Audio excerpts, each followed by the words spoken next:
Not all of us retire when we plan. Sometimes the decision is made for us. Today we look at Hank and Becky. Hank was laid off right before his 60th birthday. Can they make it work, or will they be forced to find a job somewhere else? Julie and Vince are here to help me break this down. This is Wealth Wednesday.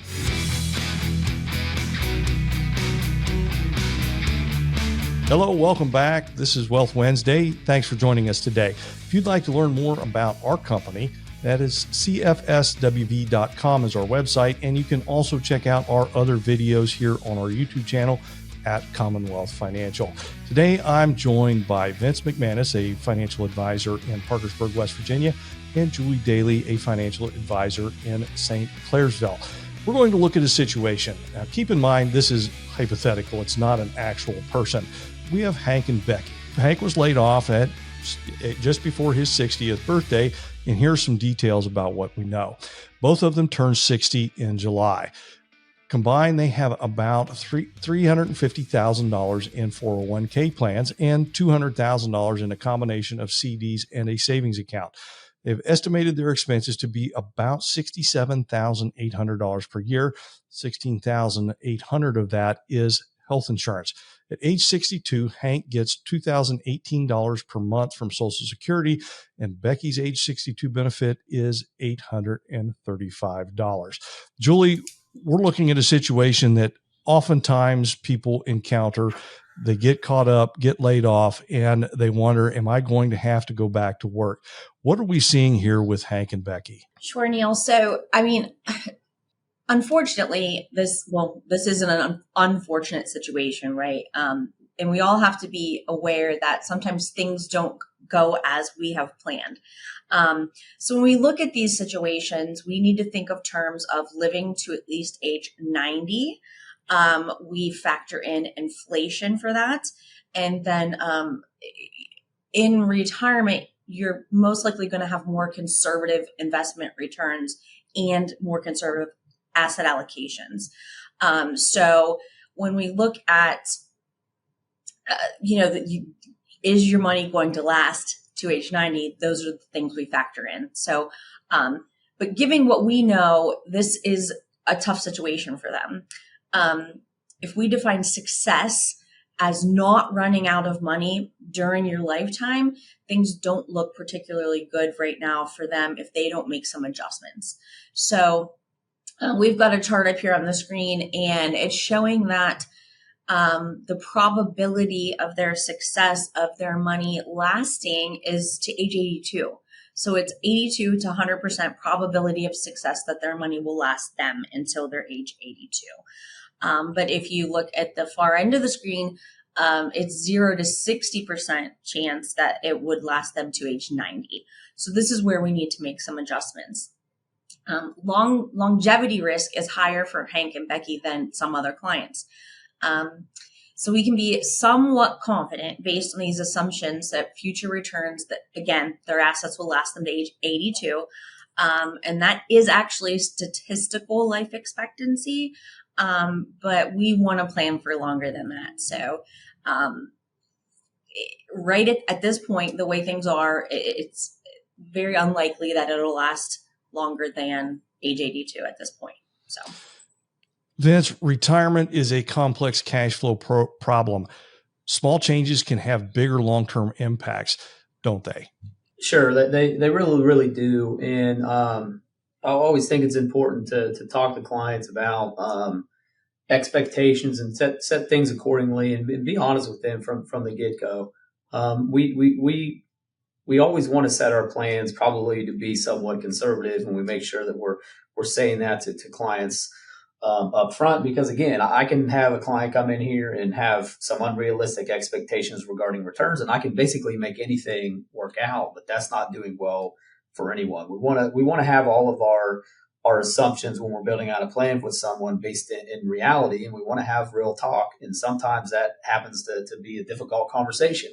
But the earlier you have these difficult conversations, generally the better off the client experience can be, and the better off they'll be in terms of managing their money, because they've been told the truth from the beginning, and we can all get on the same page and really work together. So, for example, let's just assume that they find a way to reduce monthly expenditures by $300 per month. In this day and age, that is a substantial amount. However, it is something that a lot of us, if we really had to bear down, and that was the one thing we focused on was reducing expenditures, we could probably do it just from making some changes in terms of maybe cutting back on some subscriptions, maybe cutting back on, a few vacations per year. Maybe, $300 a month is $3,600 a year if I annualize that. So one or two less vacations, well, that could make it work that way. Substituting, if someone literally likes to eat out a lot, making more meals at home, we can make it up that way. Like, there is a lot of things that we can do if we're really focused and honest with ourselves to make some changes there that could lead to a dramatic difference. So what we have on the screen here, we're looking at a Monte Carlo simulation here. Okay. And in real person terms, what we're doing with the Monte Carlo is basically we're saying, okay, we're taking 1,000 different versions of Hank and Becky's lives and we're running 1,000 trials. Okay. And by making that small change of $300 a month, we're finding that their probability of success is 77%. What that means, 770 trials out of 1,000 of their different lives, they didn't run out of money. So that means, 330 of them they did. So those are pretty good odds. What we usually like to shoot for is try to get around that 80 to 85%. Because again, we take very conservative assumptions when we're doing these plans. So their numbers, again, they dramatically increase up to 77% from 22, and the confident age increases up to age 88. So again, what seems like a very small change, the earlier we get to it by addressing it when they're both 60, versus if we wait 5 or 6 years down the road, then we have a real problem. We've kind of made it to where, hey, it looks like we're going to be okay, and we've taken what could possibly be a bleak situation and made it what looks like a pretty good one. Julie, one option for Hank and Becky is to one of them find a job, and they may not be able to find one like he was used to having. Hank got laid off from, and it may take a while, but that can improve the situation, can it? Sure. And that's might not be ideal for them at, age 60, but it might be something that has to happen. So just like Vince was saying, reducing expenditures, but then there's also the opportunity to increase income, right? So,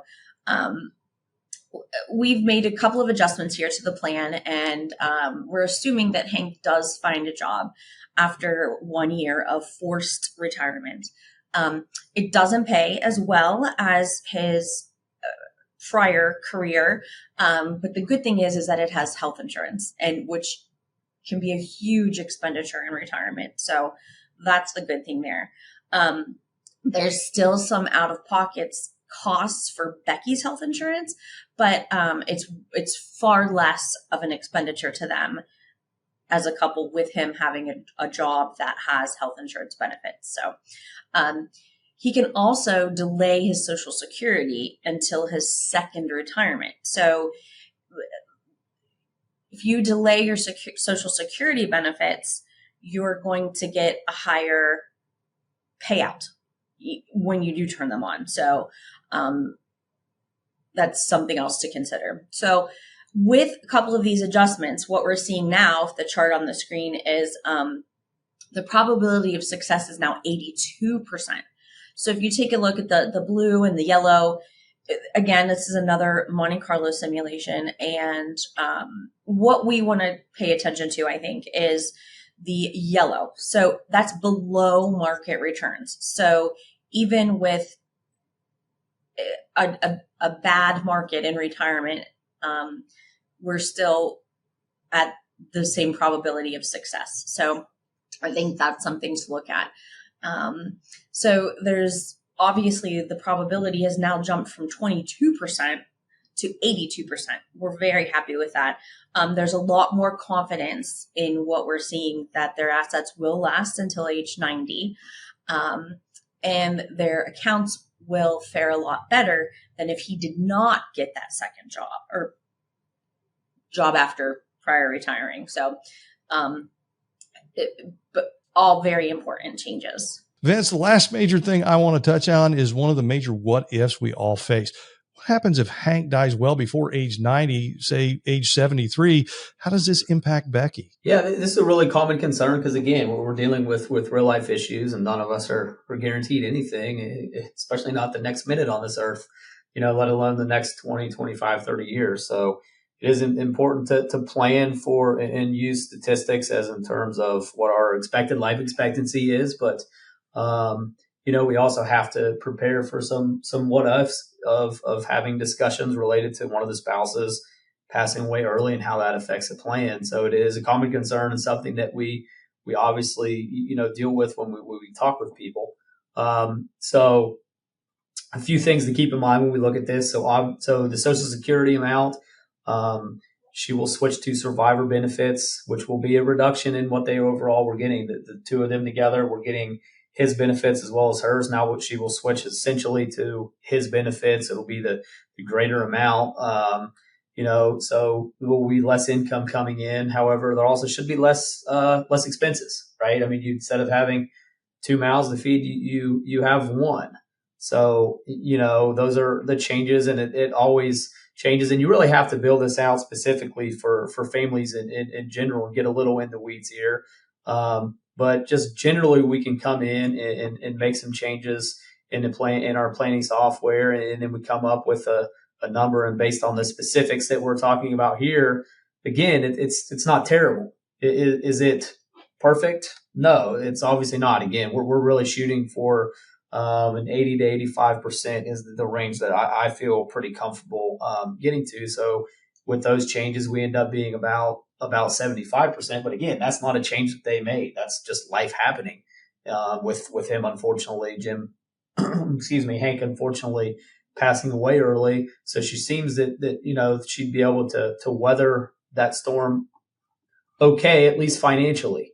So from a financial standpoint, again, pretty good considering the overall circumstances. Julie, this is a very high level explanation of this couple, and we do have limited information available to us, but there's also some limitations as to what we see in this as well. But looking at some of these what ifs, it's still kind of a helpful illustration to go through this, isn't it? Oh, for sure. It definitely is. And again, just like Vince said, we're not guaranteed anything, right? So you can work with your financial advisor, get some planning done, make some changes in your life, but there are still some limitations. So we are making some assumptions that are very long term. So 60 to age 90, that's 30 years. And there's no guarantee that other changes won't happen. So we know that's unrealistic, and we're just, planning for the best, right? And here's the thing too. If you're driving a car towards a cliff and you know that you're going towards that cliff, it's very unlikely that you won't slam on the brakes and or take a hard turn to avoid going over that cliff, right? So that's what this planning is doing for clients. So people adjust to adversity and success. So things can be better or worse, and that means that you must make adjustments as you go. And we're used to that, and that's why you work with your financial advisor. But looking at these different types of scenarios is still very important, and that's the Monte Carlo, where it's running 1,000 different trials. And it uses what we know to help you make the best decisions for your unknowable future. So we know nothing is guaranteed, right? But seeing how some of these things play out can reduce the stress and anxiety about the situations that we're in. So running these scenarios can point out strengths, and it can point out weaknesses of our situation and allow us to be able to make meaningful changes for the future. So it also shows how interconnected things are when it comes to money. You pull one string and three others move. So it makes things very complex and adds to challenges for when you're wanting to make really good decisions for your future. So that's what is the benefit with these scenarios. Vince, as we look back at this, are Hank and Becky okay? Well, from everything that we've seen, they likely need to make some changes, but I would say that they are okay. And I always fall back on a handy dandy Ben Franklin quote: "If you fail to plan, you're planning to fail." Well, fortunately for them, they work with us and they have made some plans and they've discussed these options.